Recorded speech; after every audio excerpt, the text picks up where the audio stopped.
"You will never be my true wife," the Duke declared, until she did something on their wedding night. Lady Beatrice Harcourt stood frozen in her wedding gown, staring at the man she had just married. The Duke of Ashbourne was the most sought-after bachelor in England, wealthy, titled, devastatingly handsome, but his heart belonged to another woman, dead for 3 years. "This marriage is a political alliance," he said coldly. "My family needs heirs. You need protection from your abusive stepfather. We will fulfill our obligations, but do not mistake duty for devotion. I will never love you." Beatrice should have wept, should have accepted this loveless fate. Instead, she did something that would shatter every wall he had built around his heart. If stories like this move you, please subscribe to Wild Heart Stories. Every subscription helps us share more extraordinary tales of survival, second chances, and the unbreakable bonds between humans and animals. Your support means these incredible true stories reach hearts that need them most. Lady Beatrice Harcourt had learned to make herself small. At 23, she was the forgotten stepdaughter of Baron Whitmore, a cruel man who had married her widowed mother when Beatrice was 12. Her mother had died 2 years later, leaving Beatrice trapped in a house where she was treated as servant rather than family. The Baron had debts, enormous debts to dangerous men. His solution was simple and brutal: marry Beatrice to the highest bidder. He had found that bidder in the Duke of Ashbourne, who needed a wife to silence his mother's incessant demands for grandchildren and heirs. It was a transaction, nothing more. Beatrice understood this. She had accepted it because the alternative was staying with her stepfather, whose discipline had left bruises Beatrice hid beneath long sleeves and high collars. The Duke of Ashbourne, Christopher Blackwell, was 30 years old, absurdly wealthy, and still mourning his first love. Lady Isabella Worthington had died in a riding accident 3 years ago, and the Duke had sworn never to love again. His family had finally pressured him into a practical marriage of convenience. Beatrice had seen him only twice before their wedding day, once at the contract signing, where he had looked through her rather than at her, once at a brief chaperoned meeting where he had outlined his expectations with cold precision. She would manage his household, produce heirs, and make no emotional demands. Now, standing in the Duke's London townhouse on their wedding night, Beatrice listened to him declare she would never be his true wife, and something inside her snapped. Not with tears, not with pleading, but with clarity. She had spent 11 years making herself small for her stepfather. She would not spend the rest of her life making herself invisible for her husband. "I understand, Your Grace," Beatrice said calmly. The Duke looked surprised that she had not dissolved into tears. "You loved Isabella. You believe you will never love again. That is your choice. But I need you to understand something as well." Christopher's eyes narrowed. "What?" "I did not choose this marriage, but I will not waste it. You need heirs. I need safety from a stepfather who has beaten me regularly for 11 years. We both have practical needs. But I will not be a ghost in your house. I will not pretend to be invisible to spare your feelings about a dead woman I never met." The Duke went very still. "Your stepfather beat you. Did you think I sought marriage to you because I found you charming?" Beatrice pulled up her sleeves, revealing the faded bruises, the scars from years of abuse.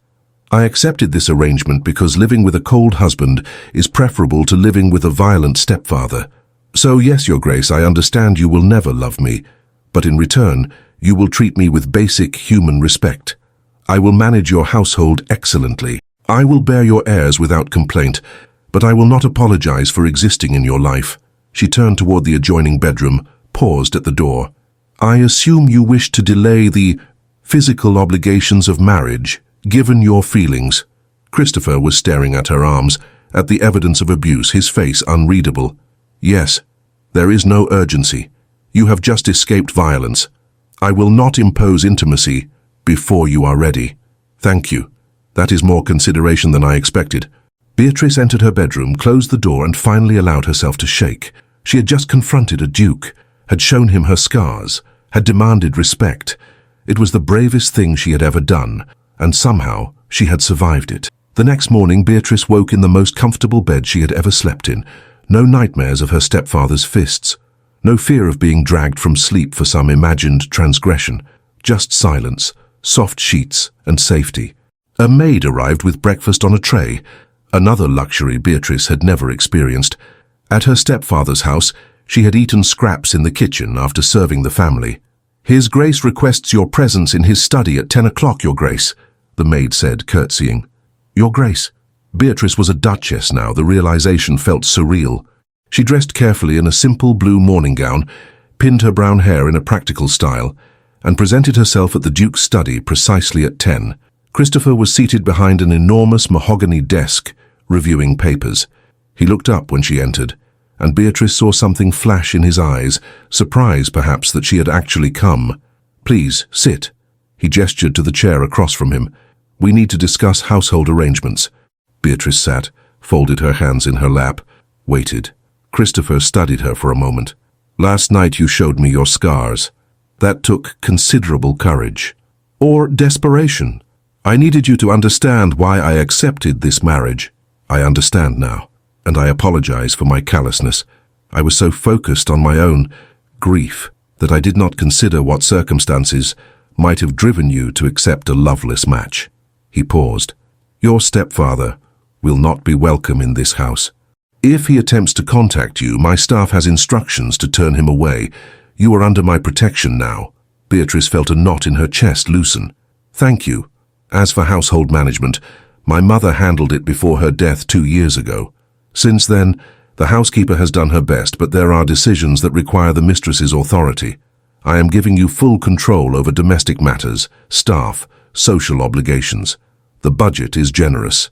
You may redecorate, reorganize, do whatever you see fit. You trust me with that much authority? You survived 11 years of abuse without breaking. You confronted me last night instead of cowering. Yes, I trust you to manage a household."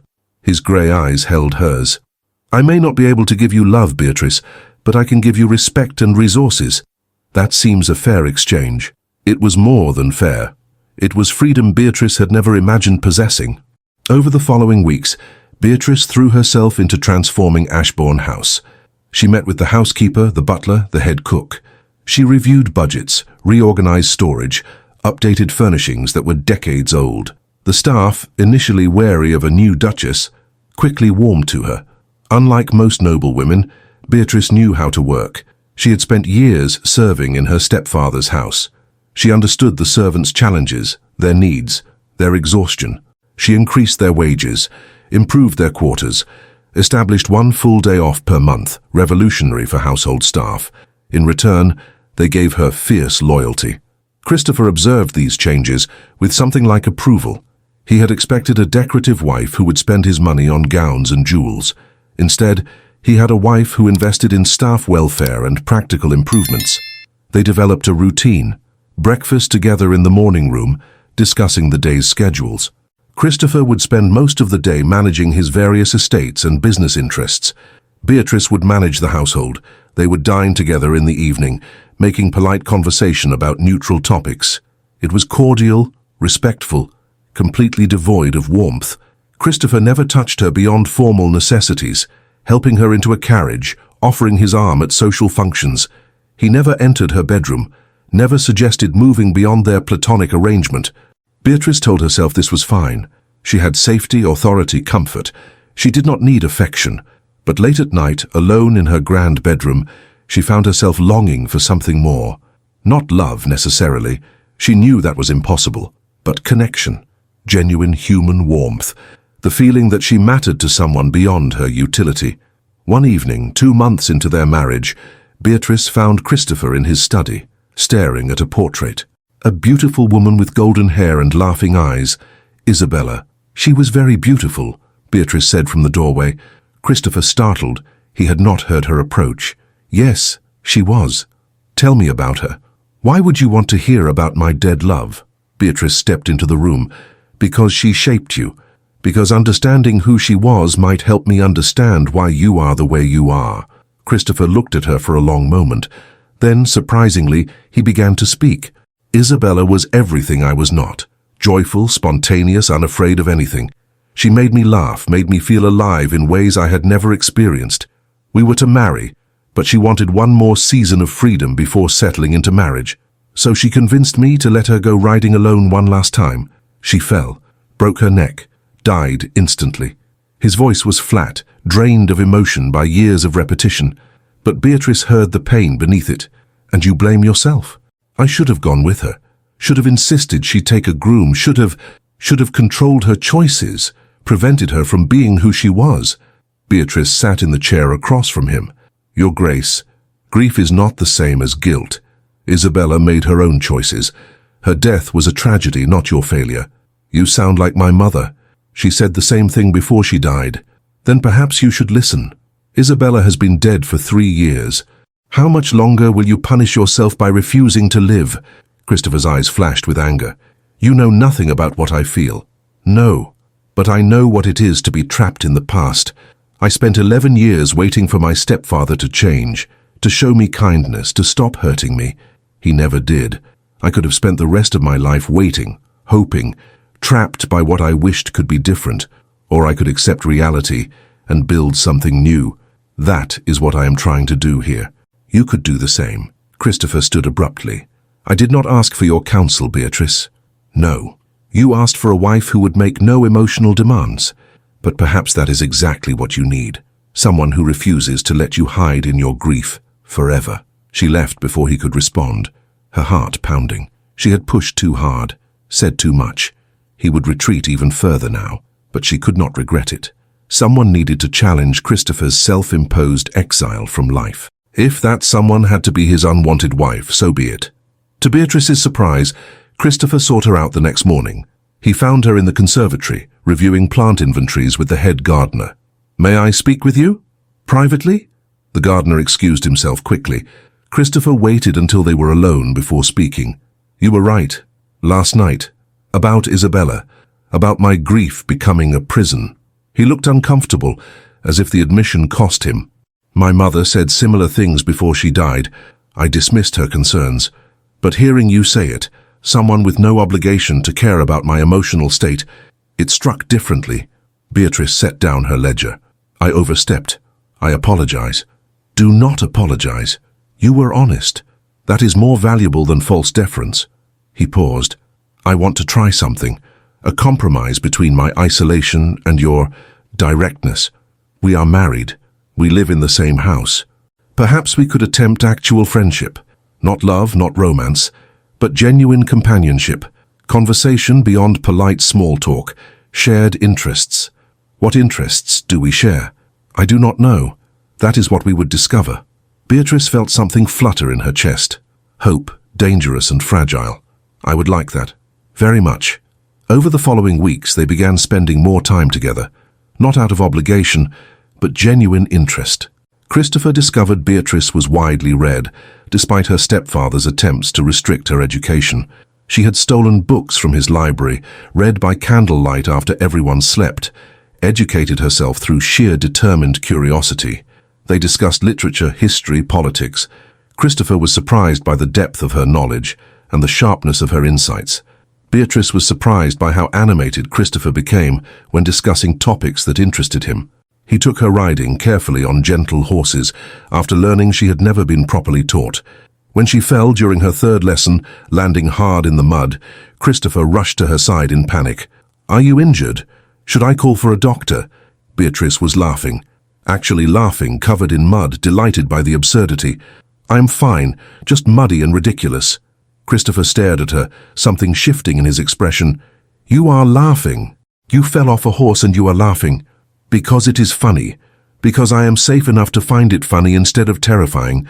Because for the first time in my life, falling down does not mean punishment. Christopher extended his hand, helped her stand. But he did not release her hand immediately. He held it, looking at her mud-splattered face, her genuine joy, with something like wonder. You are remarkable, Beatrice. I do not think I have told you that. You think I am remarkable because I laugh at falling off a horse. No, I think you are remarkable because you survived 11 years of hell and still find joy in small things. That takes strength I am not sure I possess. The moment stretched between them, charged with something neither could name. Then Christopher released her hand, stepped back, retreated into familiar distance. We should return to the house. You need to change before you catch cold. The walls were back up, but Beatrice had seen them come down even briefly. It was progress. 4 months into their marriage, they attended their first major social event together, a ball hosted by the Duchess of Somerset. Beatrice had been dreading it. She had no experience with high society, no training in the delicate social dances that noble women performed. Christopher sensed her anxiety. As they prepared to leave, he found her in her dressing room, staring at her reflection with barely concealed panic. "So you look beautiful," he said quietly. Beatrice turned, surprised. He had never commented on her appearance before. She wore a gown of deep emerald silk that the modiste had insisted brought out the green in her hazel eyes. Her brown hair was arranged in an elaborate style she would never be able to replicate alone. "I look acceptable. There is a difference." "No, you look beautiful, and more importantly, you look like yourself, intelligent, composed, real. The women at this ball will be performing. You will simply be present. That is far more compelling." His words steadied her.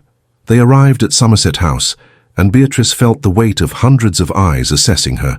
The Duke of Ashbourne's mysterious new Duchess, the woman who had somehow captured England's most eligible widower. If they only knew the truth, that she had captured nothing, that this was a marriage of mutual convenience, that her husband's heart belonged to a ghost. Christopher stayed close to her throughout the evening, a protective presence. When Lord Pemberton made a slightly improper remark about new duchesses, Christopher's response was ice-cold and cutting. When Lady Worthington, Isabella's mother, approached, Christopher handled the awkward encounter with surprising grace, introducing Beatrice respectfully. Lady Worthington studied Beatrice carefully. "You are very different from Isabella. I know, my lady. I could never replace her. No one could. Nor should you try. My daughter was unique. But Christopher needs to live again, not build a shrine to the past. Perhaps you can help him do that." It was permission of sorts.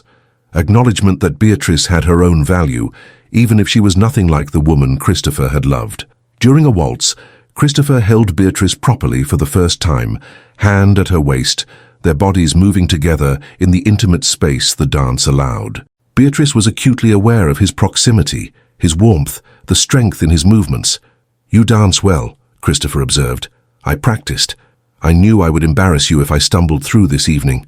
"You could never embarrass me, Beatrice.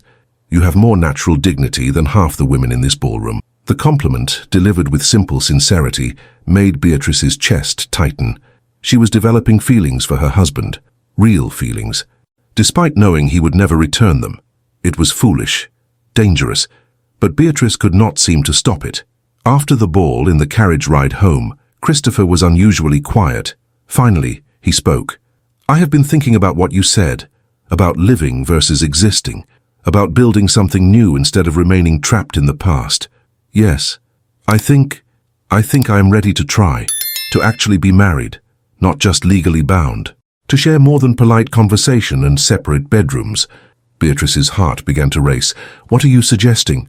"I am suggesting we consummate our marriage, not out of obligation, but because I find myself wanting to, because you have become important to me in ways I did not anticipate, because denying the physical aspect of our marriage is another way of hiding from life." Beatrice tried to read his expression in the dim carriage light. "Do you want me, or do you simply want to fulfill your duty?" Christopher reached across the space between them, took her hand. "I want you, Beatrice. I fought against it, told myself it was impossible to desire anyone after Isabella. But I watch you laugh in the mud after falling off a horse. I see how you transform my house and care for my staff. I listen to you challenge me intellectually, and I want you, if you are willing." Beatrice squeezed his hand. "I am willing. But Christopher, I need you to understand something. I am not Isabella. I never will be. If we do this, I need to know you see me. Beatrice, not some substitute for who you lost."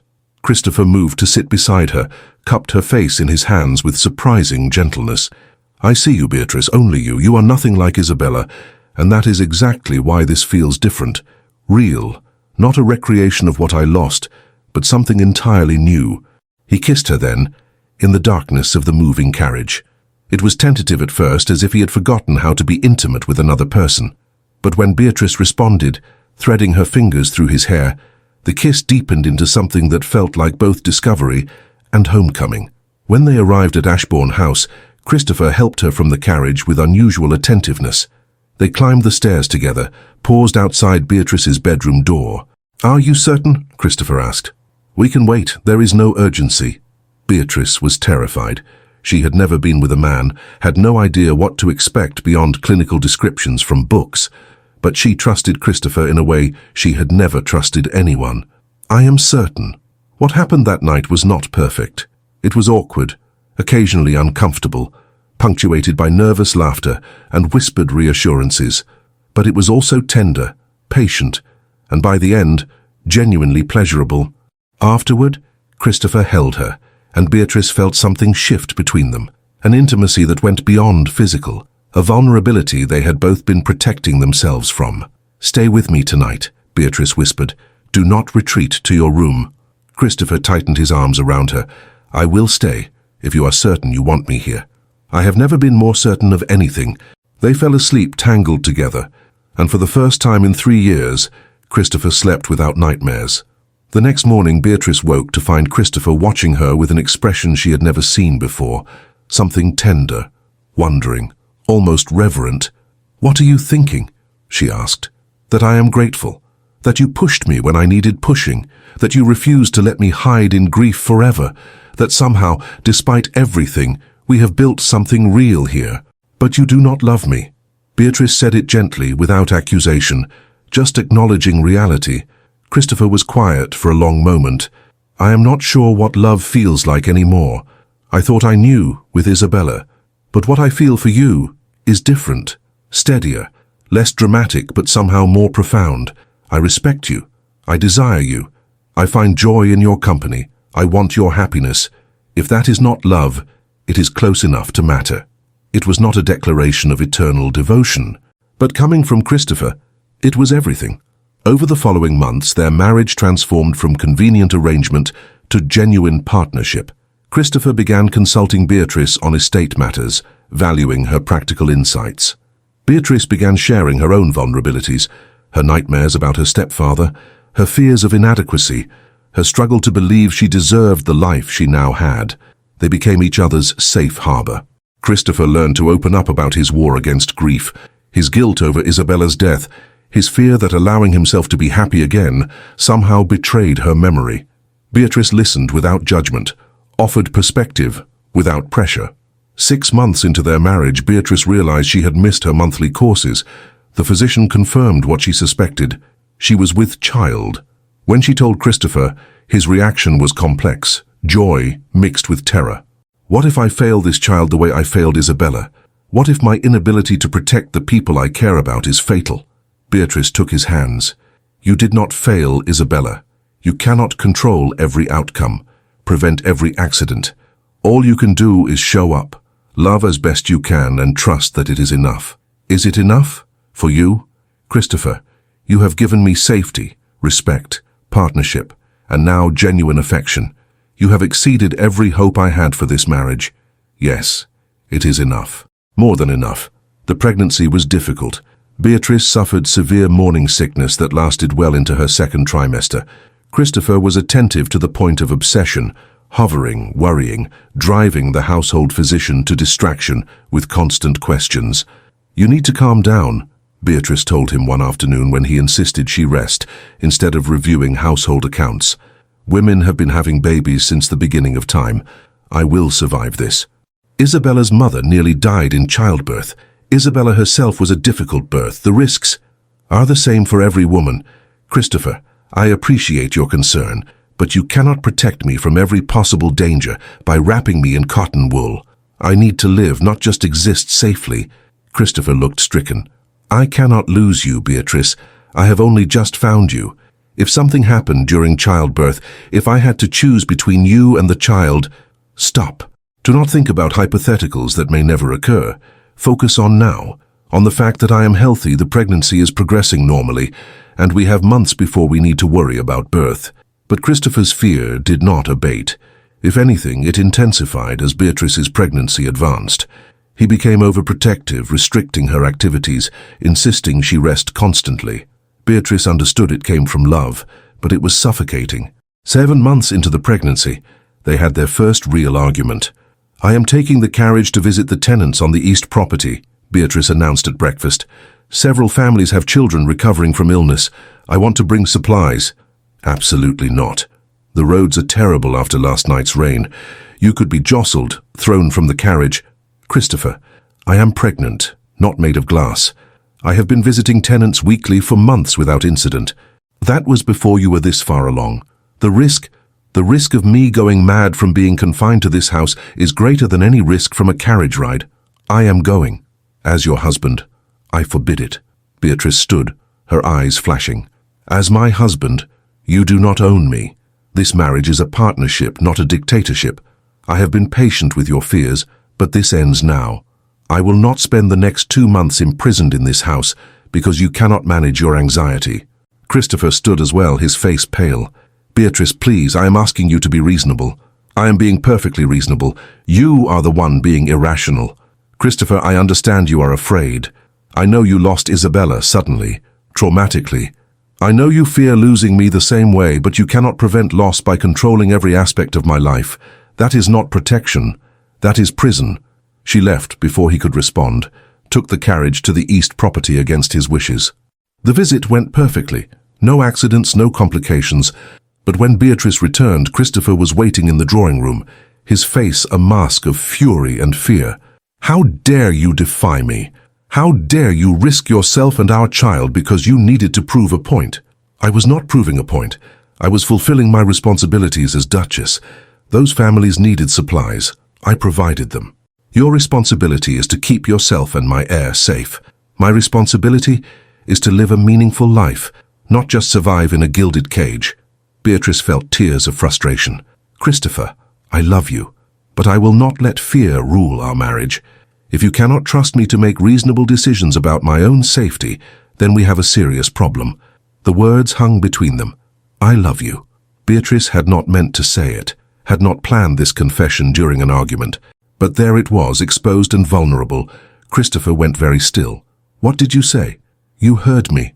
I love you. I have for months. I know you do not feel the same, that your heart belongs to Isabella, but I am done pretending I do not feel what I feel. I love you, and part of loving you is refusing to let your fear destroy us. Christopher sank into a chair, his head in his hands. When he looked up, his eyes were wet. Beatrice, I do not deserve your love. I have been controlling, suffocating you with my anxiety. You are right. I am so terrified of losing you that I have been treating you like fragile property instead of a capable person. Yes, you have, and yet you love me anyway. Somehow, against all logic. Christopher stood, crossed to where Beatrice stood, took her hands carefully. I need to tell you something. Something I have been afraid to admit, even to myself. I love you too, Beatrice. Not the way I loved Isabella. That was young, passionate, uncomplicated. What I feel for you is deeper, more complex. You challenge me. You refuse to let me hide in my fears. You make me want to be better. I love you, completely. And that terrifies me because I know how much it will destroy me if I lose you. Beatrice felt tears spill down her cheeks. Then do not lose me by pushing me away. Trust me. Trust that I am strong enough to handle my own life. Love me enough to let me be myself, not a protected object. I will try. I promise I will try. They held each other, and Beatrice felt something settle in her chest. They had said it. I love you. The words that changed everything. The next 2 months were a delicate balance. Christopher worked consciously to curb his overprotective instincts. Beatrice worked to include him in decisions, to reassure him without coddling his fears. They learned to communicate, to compromise, to build a marriage based on mutual respect rather than control. When Beatrice went into labor on a cold February morning, Christopher was terrified but present. He paced outside the birthing room, forbidden entry by both the midwife and the physician, listening to Beatrice's cries with growing panic. 12 hours later, the midwife emerged with a bloody apron and tired smile. Your Grace, you have a son. Healthy, strong lungs, absolutely perfect. And your wife is well. Exhausted, but well. Christopher nearly collapsed with relief. May I see them? Give us a few minutes to clean up. Then yes. When Christopher finally entered the bedroom, he found Beatrice propped against pillows, her hair damp with sweat, her face pale but radiant. In her arms was a small bundle wrapped in blankets. Come meet your son, Beatrice said softly. Christopher approached as if in a dream. The baby had dark hair like his own, and when he opened his eyes briefly, they were the same hazel as Beatrice's. He is perfect, Christopher whispered. You are both perfect. Beatrice, I was so afraid. Every minute you were in labor, I was convinced I would lose you. But you did not. I am here, we are both here, and we are going to be fine. Christopher sat carefully on the edge of the bed, touched his son's tiny hand with one finger. The baby's fingers curled instinctively around his. What should we name him? I was thinking William, after your father. Christopher's eyes went suspiciously wet. His father had died when Christopher was young. He would have been honored. William Christopher Blackwell, our son.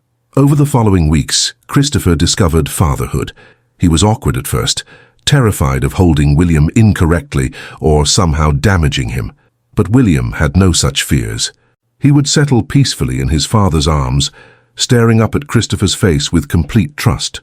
He does not know I am useless at this, Christopher told Beatrice one evening as he walked the nursery with a fussy William.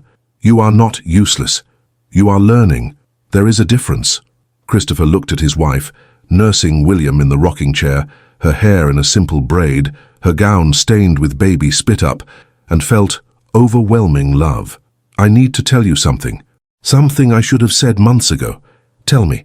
On our wedding night, I told you that you would never be my true wife, that this was a political alliance, nothing more. I was wrong, catastrophically wrong. You are not just my wife legally. You are my partner, my friend, my love. You are the person who saved me from myself, who taught me to live again. I should never have made you feel like you were second choice or consolation prize. Beatrice's eyes filled with tears. Christopher, I know you loved Isabella. I have never expected you to forget her or pretend she did not matter. She did matter. She will always be part of my history. But Beatrice, you are my present and my future. What we have is not inferior to what I had with Isabella. It is different. And in many ways it is better because it is built on honest partnership instead of romantic fantasy. I love you. Not despite our complicated beginning, but because you forced me to be real with you from the start. Beatrice stood, carried William to his cradle, then returned to Christopher. Do you remember what I did on our wedding night? When you told me I would never be your true wife. You showed me your scars. You demanded respect instead of accepting dismissal. I refused to be invisible. I refused to let you trap us both in a loveless arrangement. I fought for the possibility of something real, even when you insisted it was impossible. And look what we built. Christopher pulled her close, kissed her forehead. You were braver than I was. You always have been. You survived hell and still believed in the possibility of happiness. I watched one tragedy and gave up on life entirely. You saved me, Beatrice. You saved us both. We saved each other. That is what marriage is supposed to be. Their first year of marriage had transformed them both. Christopher had learned to live again, to love again, to trust that happiness was not betrayal of his past. Beatrice had learned that she was worthy of love, that strength could coexist with vulnerability, that the girl who had been beaten down for years could rise to become a beloved duchess.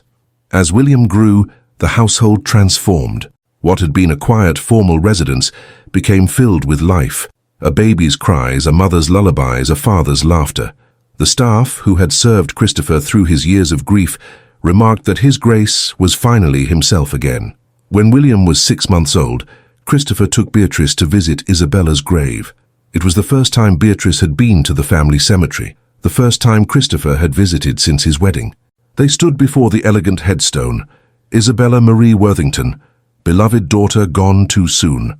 I needed to come here with you, Christopher said, to acknowledge her properly, to let her go, finally. Beatrice squeezed his hand. You do not have to let her go completely. She shaped who you are, that matters. But I do need to stop using her memory as a shield against living. I realize now that is what I was doing. Staying loyal to a ghost was easier than risking my heart again. He turned to Beatrice. Isabella would have liked you. She would have appreciated your courage, your refusal to accept my self-imposed isolation. She always told me I was too serious, too controlled. You forced me to be less rigid. That is a gift. They left flowers on the grave, not as worship, but as acknowledgement of what had been. Then they walked away together, Christopher's arm around Beatrice's waist, their son sleeping peacefully in the nurse's arms behind them. That night, as they prepared for bed, Christopher said something unexpected. I want more children. With you. Not just for the duchy, not just for heirs, but because I want our family to grow, because I want to build a life so full of love and chaos that grief has no room to take root again. Beatrice smiled. How many children are we talking about? As many as you are willing to bear. I know pregnancy is difficult, that childbirth is dangerous. I will never pressure you. But if you want more, I want them too. I want at least 3, maybe 4. I hated being an only child with my stepfather. I want William to have siblings, to never feel alone the way I did. Christopher pulled her close. Then we will have as many as possible. And I will try, I promise I will try not to be insufferable during your pregnancies. You will fail at that promise, but I love you anyway. Their second child, a daughter they named Catherine, arrived 14 months later. Their third, another son named Henry, came 2 years after that. By their 5th wedding anniversary, they had 4 children, and Beatrice was pregnant with their 5th. The house was chaos, beautiful, joyful chaos. Children running through hallways, toys scattered in drawing rooms, laughter echoing through spaces that had once been silent and formal. Christopher thrived in the chaos. He was a devoted father, spending hours with his children despite his ducal obligations. He taught William to ride, read Catherine bedtime stories, carried Henry on his shoulders through the gardens. But he never forgot to prioritize Beatrice. Once a week, they had dinner alone. No children, no staff, just the 2 of them reconnecting.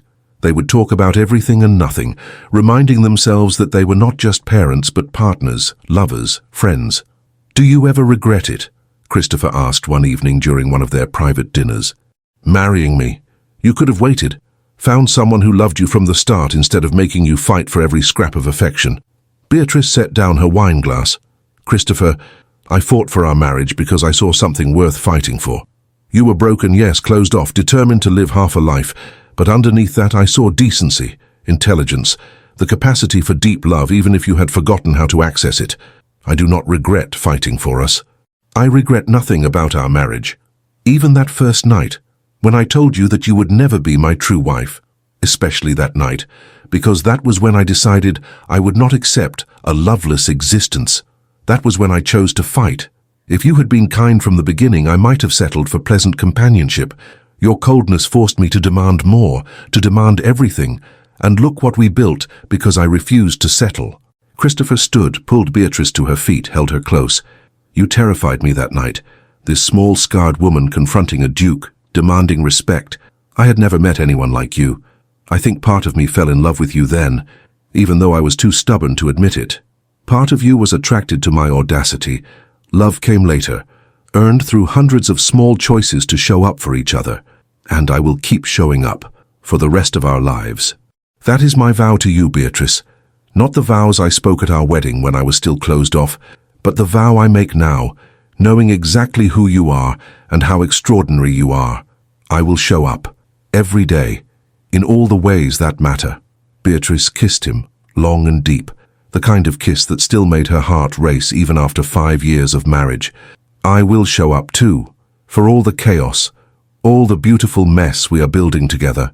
Their 5th child, twin girls named Eleanor and Margaret, arrived during a spring storm.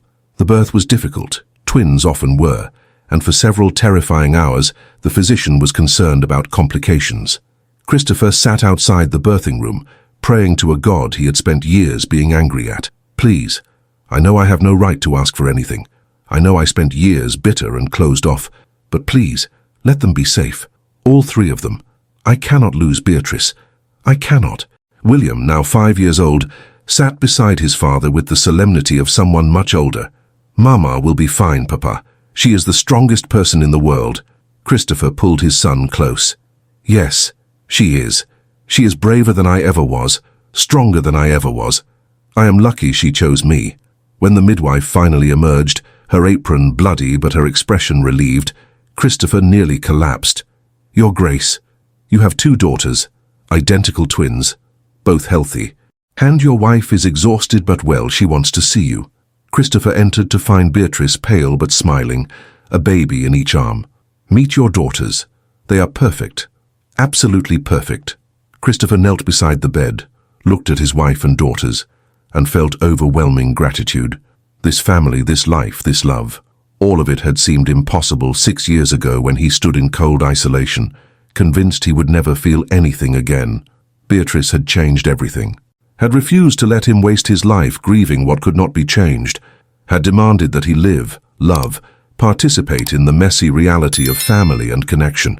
"I love you," Christopher said, "more than I thought it was possible to love anyone. You gave me back my life, Beatrice. You gave me this family. You gave me purpose beyond duty and grief. You gave me safety, value, a home. We gave each other everything, Christopher. That is what marriage is supposed to be." Over the years that followed, the Ashbourne household became known throughout England for its unusual warmth. Most ducal families were formal, distant, governed by rigid social hierarchies. The Blackwells were different.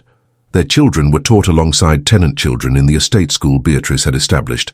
Their servants were treated with dignity and paid fair wages. Their house was filled with laughter instead of stiff formality.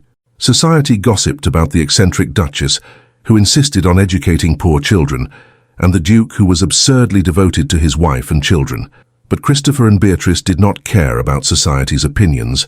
They had built something real, something meaningful. That mattered more than reputation. When William turned 10, Christopher took him to visit Isabella's grave. It was time to explain the family history, to be honest about the past. "Your mother was not my first love," Christopher told his son. "Before I married her, I was engaged to another woman, Lady Isabella. She died before we could wed. I grieved for years. When I married your mother, I thought I would never love again."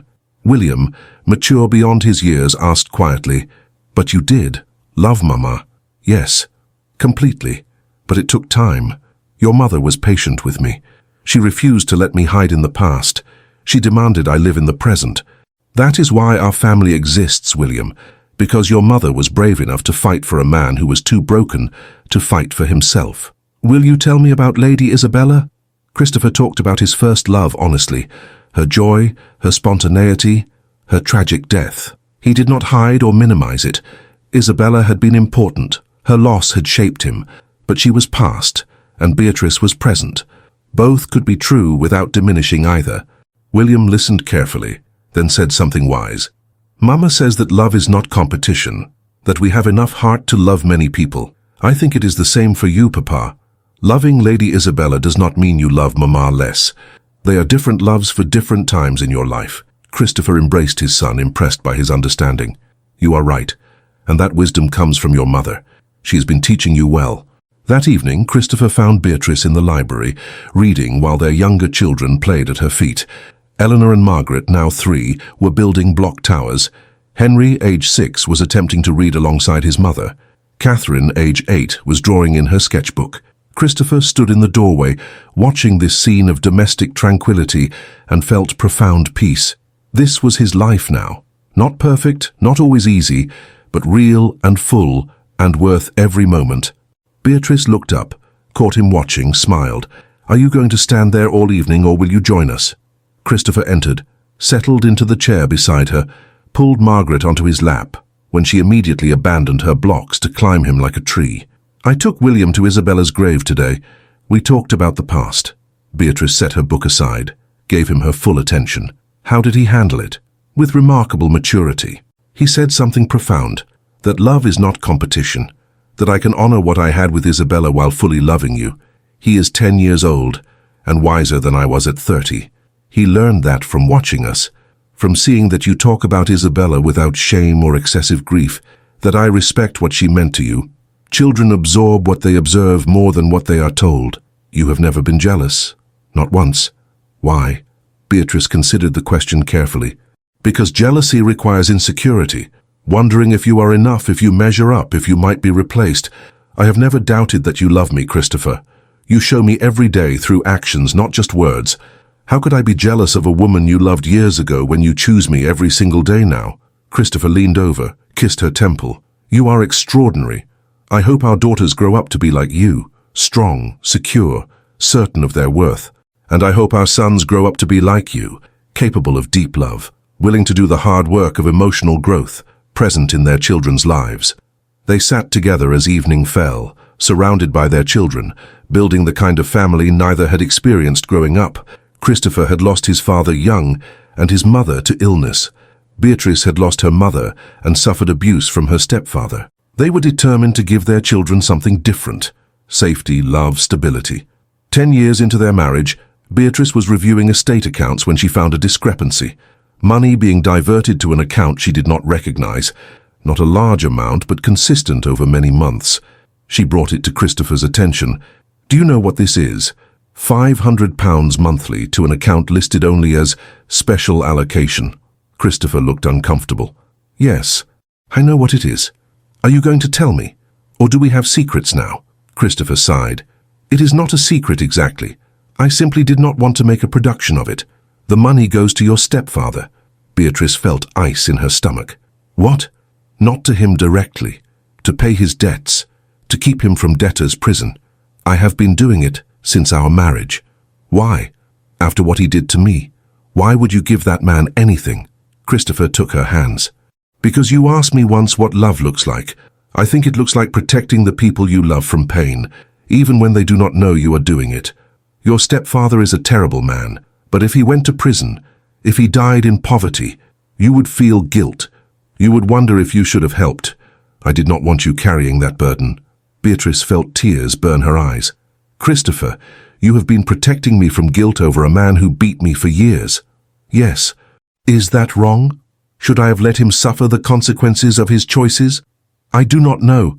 Part of me wants him to suffer, but part of me, the part you have helped heal, knows that carrying hatred only poisons the carrier. You took that burden from me. You made it so I never had to choose between revenge and mercy. I would do anything to spare you pain, Beatrice. Anything. Even support a man I despise, because I know what his suffering would cost you emotionally." Beatrice embraced him fiercely. "I do not deserve you. You absolutely deserve me, and I deserve you. We are exactly what each other needs." 6 months later, Baron Whitmore died of apoplexy. Christopher attended the funeral to represent the family. Beatrice did not attend. She felt no obligation to mourn a man who had tormented her. When Christopher returned, he brought news. "Your stepfather left debts even my payments could not cover. His estate will be sold to satisfy creditors. But there was one thing he saved. He asked his solicitor to deliver it to you after his death." Christopher handed Beatrice a small wooden box. Inside were letters, dozens of letters, written in her mother's handwriting. "What are these?" Beatrice whispered. "Letters your mother wrote to you before she died. She was ill for months before the end. She wrote to you, telling you how much she loved you, how proud she was of you, how sorry she was for leaving you with him. Your stepfather kept them, never gave them to you, but he preserved them." Beatrice read through the letters, crying, laughing, feeling her mother's love across the years. One letter in particular struck her. "My darling Beatrice, if you are reading this, I am gone. I am so sorry to leave you with him. He was not always cruel. Grief over losing his own children made him bitter. I thought I could soften him, but I failed. Please know this. You are worthy of love. You are strong, intelligent, capable of extraordinary things. Do not let him convince you otherwise. Find love, my darling. Find someone who sees your worth. Build the life I wanted for you but could not give you. Be happy. That is all I ever wanted for you. Love, Mama." Beatrice clutched the letter to her chest, sobbing. Christopher held her. Let her grieve the mother she had lost too young. Let her process the complicated emotions around the stepfather who had kept these precious letters, even while tormenting her. "He saved them," Beatrice said through tears. "He was cruel to me for 11 years, but he saved my mother's letters. I do not understand. People are complicated. He was capable of both cruelty and this small mercy. That does not excuse what he did to you. But perhaps it means he was not entirely a monster, just a broken man who inflicted his brokenness on you. My mother said I deserved love, that I should find someone who sees my worth." Beatrice looked up at Christopher. "I found that. I found you. She would have loved you, Christopher. She would have been so grateful that I found safety and love. I am grateful I found you. Every single day."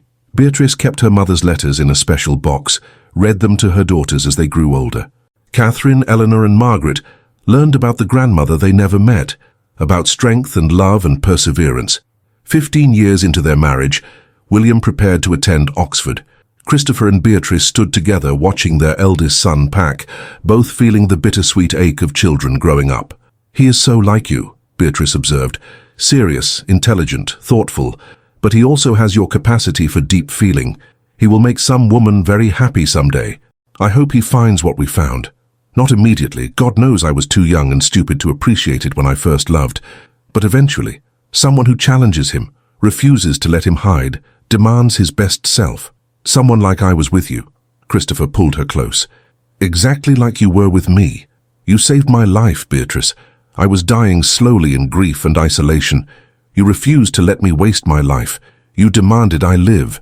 That is the greatest gift anyone ever gave me. You gave me gifts too. Safety, value, love. You saw worth in a woman who had been beaten down for years. You gave me authority and respect. You built a partnership with me instead of demanding submission. We saved each other. That is what the best marriages do. Over the years, they watched all their children grow, marry, have children of their own. William married a spirited woman who reminded Christopher strongly of Beatrice, intelligent, strong-willed, refusing to tolerate nonsense. Catherine married a kind man who worshipped her. Henry became a scholar. The twins, Eleanor and Margaret, remained inseparable, eventually marrying brothers and living on adjacent estates. Christopher and Beatrice became grandparents, then great-grandparents. They watched their family tree expand, watched their children carry forward the values they had taught: love, respect, partnership, the courage to do emotional work. On their 30th wedding anniversary, Christopher planned a surprise. He had commissioned an artist to paint a portrait, not of himself or Beatrice individually, but of them together. In the painting, they sat close, Christopher's hand covering Beatrice's, both looking at each other rather than the viewer. The love between them was palpable, captured forever in oils and canvas. "It is beautiful," Beatrice said, tears in her eyes. "We look happy. We are happy. We have been happy for 3 decades. I want that captured. I want our grandchildren and great-grandchildren to see this and know that real love exists, that marriages can be built on friendship and respect and daily choice, that the best love stories are not dramatic tales of love at first sight, but quiet stories of 2 people showing up for each other every single day." Beatrice studied the portrait, saw the lines on their faces, the grey in their hair, the evidence of a life fully lived. "Do you remember our wedding night, when you told me I would never be your true wife?" "I remember. It was the stupidest thing I've ever said. You have been my true wife from the moment you refused to accept my coldness. You have been my partner, my love, my best friend. I cannot imagine my life without you in it. What changed? Between that night and now, what made you see me differently?" Christopher considered carefully. "You refused to be invisible. Most people in your position would have accepted the terms I set. A marriage in name only, polite distance, separate lives under the same roof. But you demanded more. You showed me your scars, demanded respect, refused to let me hide in grief. That courage forced me to meet you where you were instead of where I wanted you to be. And once I started really seeing you, your intelligence, your strength, your capacity for love despite years of abuse, I fell completely. I was terrified that night. I had never confronted anyone like that before. My stepfather had beaten any defiance out of me, but something in me refused to accept a loveless marriage. I had survived too much to settle for mere survival. And thank God you refused to settle. You saved us both from a miserable existence. We could have lived parallel lives, cordial but empty. Instead, we built this." Christopher gestured to the portrait, to the family photographs covering the walls, to the evidence of 30 years of love and partnership. That evening, they hosted a family dinner to celebrate their anniversary. All their children and grandchildren gathered. The house once again filled with noise and laughter and chaos. Catherine's husband told stories that made everyone laugh. William's children performed a play they had written. The twins argued amiably about whose garden was more impressive. Christopher watched it all, Beatrice's hand in his, and felt complete. This was his legacy, not his title or his wealth or his estates. This family, these people who loved each other, supported each other, showed up for each other. After dinner, William stood to give a toast. 30 years ago, my parents married. By all accounts, it should have been a disaster. Half marriage of convenience between a grieving duke and an abused young woman seeking escape. But they built something extraordinary. They taught us that love is not magic or fate. It is choice. Daily, repeated choice to show up, to do the work, to honor your partner. Thank you, Mama and Papa, for showing us what real marriage looks like. Christopher raised his glass, looked at Beatrice. Thank you for refusing to let me waste my life. Thank you for being brave enough to demand more. Thank you for 30 years of partnership, friendship and love. I would choose you again every single time. Beatrice's eyes were wet. And I would choose you, even knowing how hard it would be, how much work it would take. I would choose you. They kissed, surrounded by their family, and the room erupted in cheers. That night, alone in their bedroom, Christopher and Beatrice prepared for bed with the comfortable familiarity of 3 decades together. Christopher helped Beatrice with the buttons on her dress, his fingers less nimble than they once were, but still capable. Beatrice helped him with his cufflinks, a ritual they had performed thousands of times. "Are you happy?" Christopher asked as they settled into bed. "Truly happy? Or do you sometimes wonder what life would have been like if you had married someone who loved you from the beginning?" Beatrice turned to face him. "Christopher, we have been married for 30 years. We have 5 children and 12 grandchildren. We have built an extraordinary life together. Why are you asking this now?" "Because I want to know. Because I still carry guilt about how coldly I treated you in the beginning. Because I want to be certain that you do not regret choosing me." Beatrice cupped his face in her hands. "Listen to me carefully. I do not regret one single moment of our marriage. Yes, the beginning was difficult. Yes, you were cold and closed off. Yes, I had to fight for every scrap of affection. But that fight made us stronger. It taught us both that love worth having requires work. It built a foundation of honesty and effort that has sustained us for 3 decades. I would not change anything. Not one single thing. Not even the wedding night? When I told you that you would never be my true wife? Especially not that, because that was when I decided I would not accept less than I deserved. That was when I fought for us. If you'd been kind from the start, I might have settled for pleasant companionship. Your coldness forced me to demand everything, and because I demanded it, we built everything." Christopher pulled her close, breathed in the familiar scent of her hair. "I love you, more now than I did 30 years ago. More now than I thought it was possible to love another person.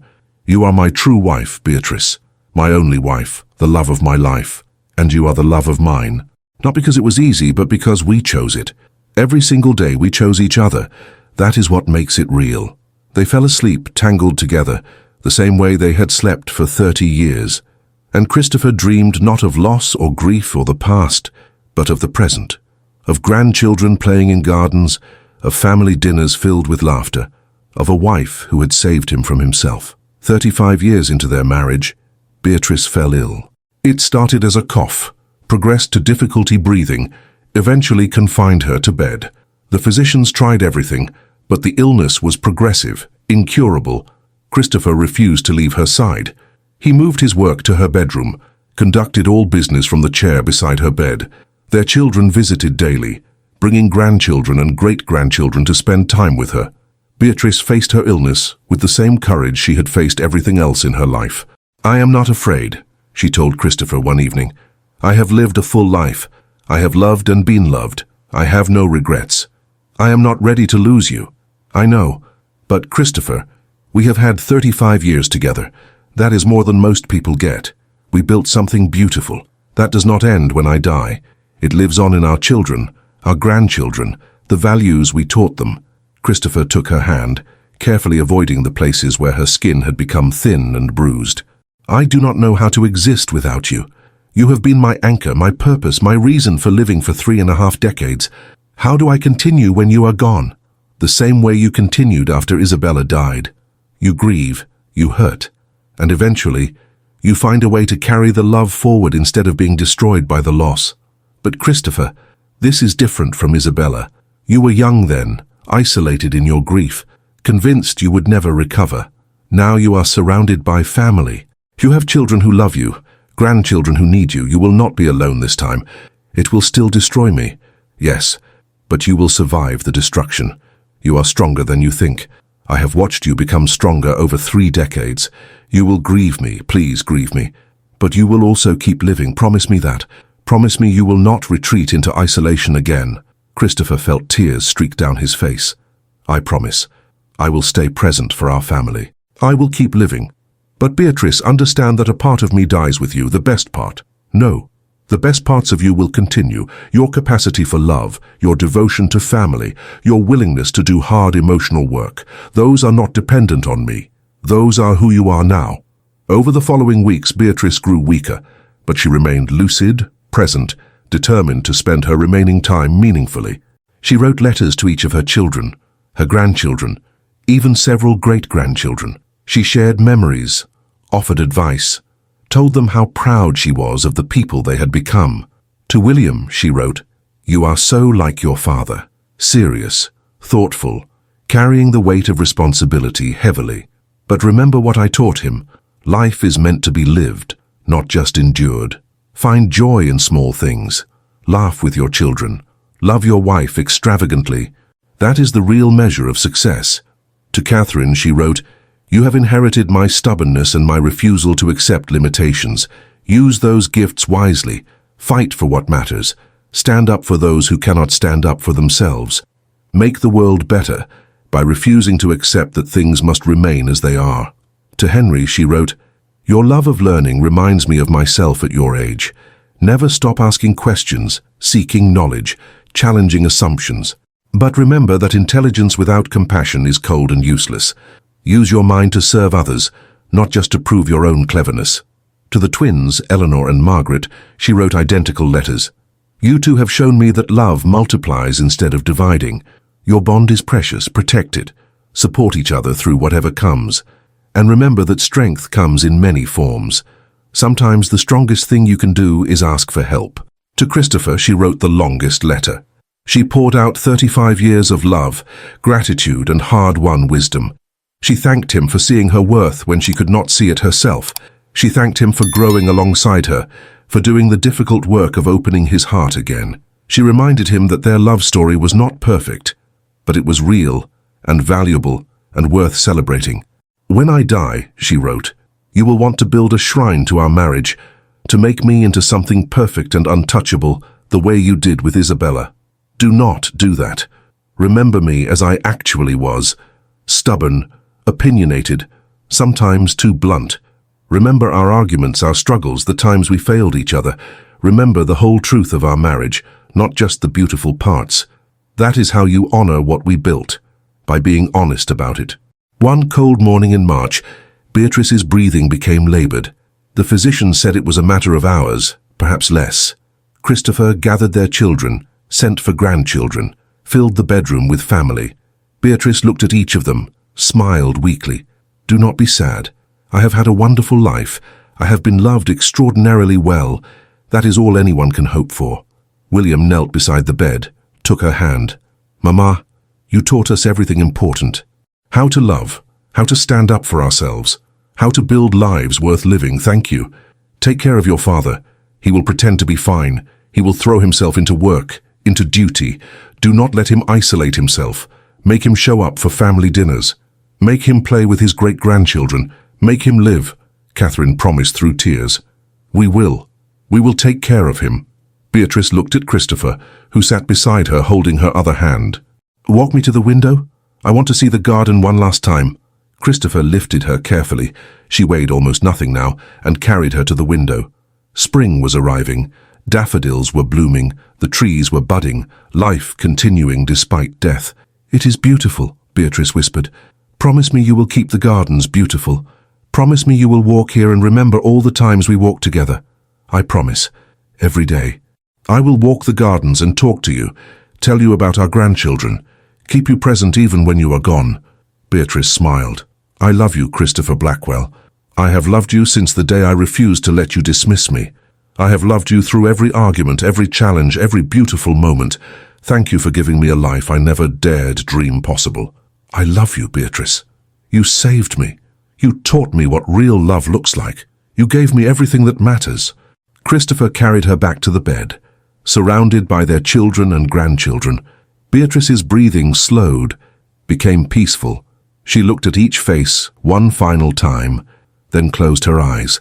"I am ready," she whispered. "I am not afraid." Christopher held her hand as her breathing quieted, then stopped. He felt the moment her spirit left, felt the profound absence where vibrant presence had been. She was gone. The grief was immediate and crushing.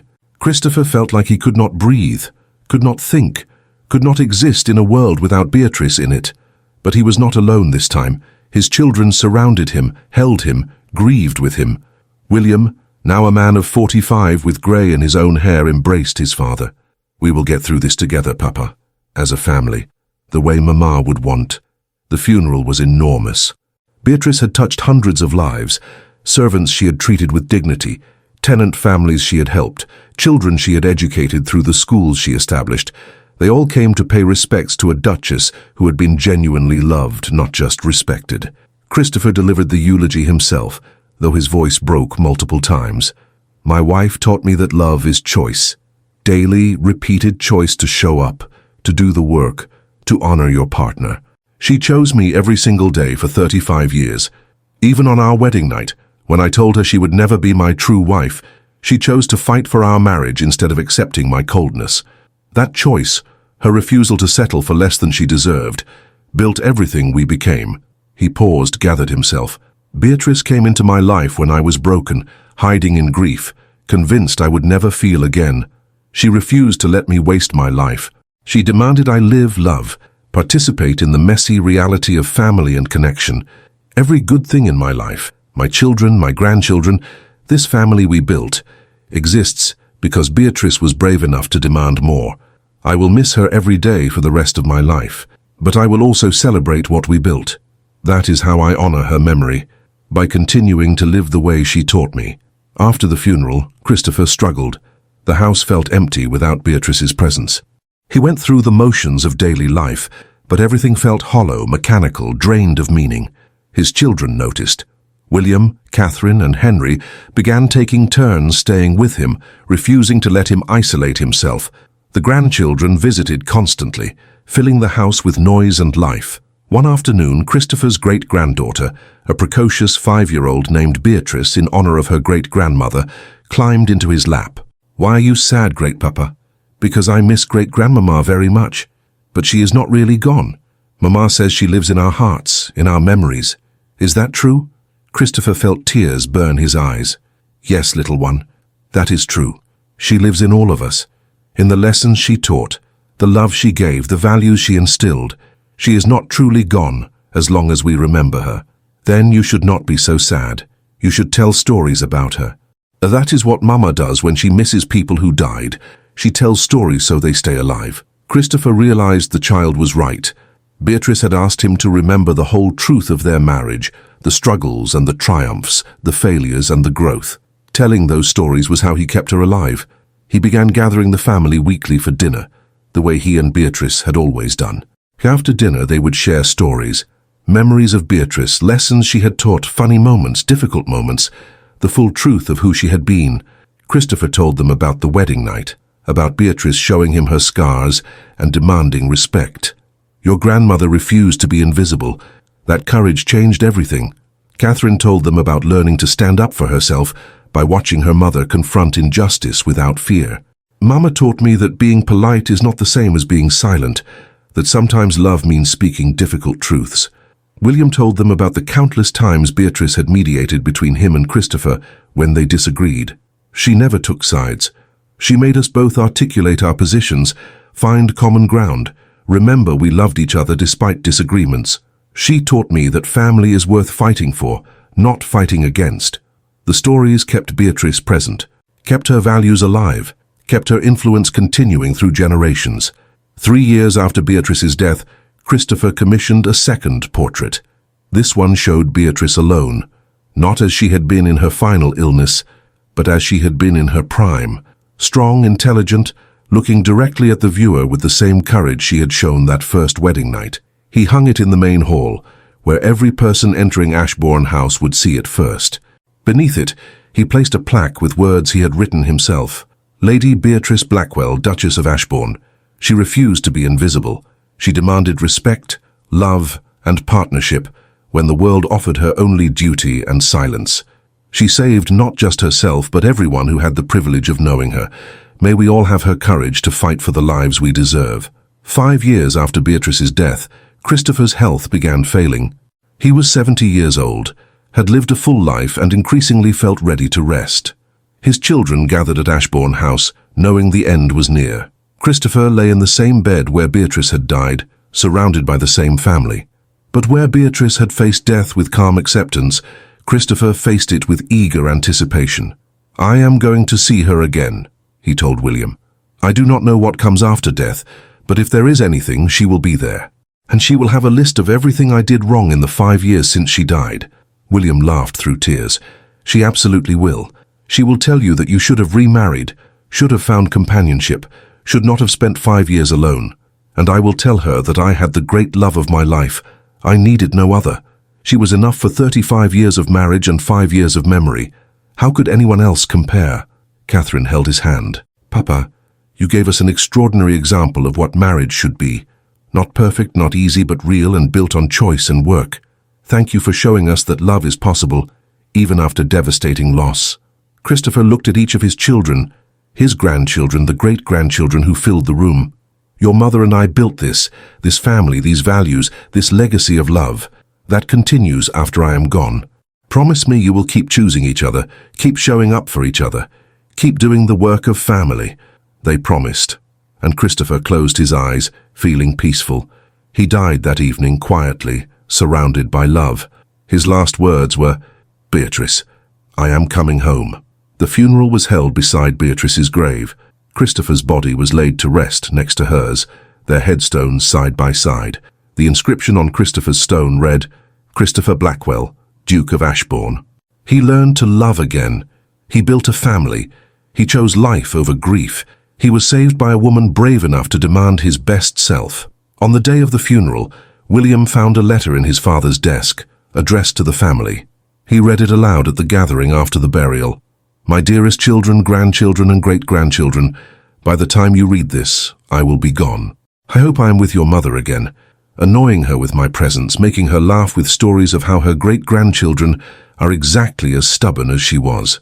I want you to know the truth about our marriage. It was not love at first sight. It was not destiny or fate. It was two broken people choosing each other day after day, year after year. Your mother came to me scarred and scared, escaping abuse. I came to her locked in grief, convinced I would never love again. We should have failed. Every odd was against us. But your mother refused to fail. On our wedding night, when I told her she would never be my true wife, she did something extraordinary. She showed me her scars, demanded respect, refused to be invisible. That courage saved us both. She taught me that love is not magic. It is work, daily, intentional work. She taught me that the best marriages are built not on passion, but on partnership, on showing up even when it is hard, on choosing each other again and again. I am not leaving you a fortune, though there is money enough. I am not leaving you titles, though those exist. I am leaving you the example of what your mother and I built. A marriage based on honesty, respect, and the courage to demand better from ourselves and each other. Choose partners who challenge you, who refuse to let you hide, who demand your best self. Choose partners the way your mother chose me, with eyes wide open, acknowledging all the difficulties but committed to building something real anyway. And when you fail, because you will fail, everyone fails, choose each other again. Get up, do the work, recommit. That is what makes love real, not the absence of failure, but the choice to continue despite it. Your mother saved my life. I spent 3 years grieving Isabella, convinced I was done living. Then Beatrice appeared, refused to let me waste my life, demanded I participate in the present instead of hiding in the past. Every good thing in my life came from her courage that first night. I love you all. Take care of each other. Keep choosing each other. And remember, you will never be my true wife is the stupidest thing I ever said. Beatrice was my truest wife, my only wife, the love of my life. May you all be lucky enough to find someone who refuses to settle for less than you are capable of being. With all my love, Christopher Blackwell. William folded the letter carefully, placed it in the family archives where future generations would find it. The story of Christopher and Beatrice became legend in their family, the Duke who grieved and the Duchess who refused to let him waste his life. Their great-great-grandchildren would tell the story centuries later, how a wedding night declaration, "You will never be my true wife," became the foundation of one of history's great love stories. Not because the declaration was romantic, but because Beatrice refused to accept it, because she had the courage to demand more, because she showed Christopher what real love looked like, not effortless and magical, but hard-won and worth every moment of struggle. And they would remember the lesson, that the best love stories are not about finding perfection, but about two imperfect people choosing each other despite everything, choosing each other when it would be easier to walk away, choosing each other through grief and joy, through failure and triumph, through all the messy reality of building a life together. That was the legacy of Christopher and Beatrice Blackwell, not titles or wealth or social position, but the example of what love could be when two people were brave enough to fight for it.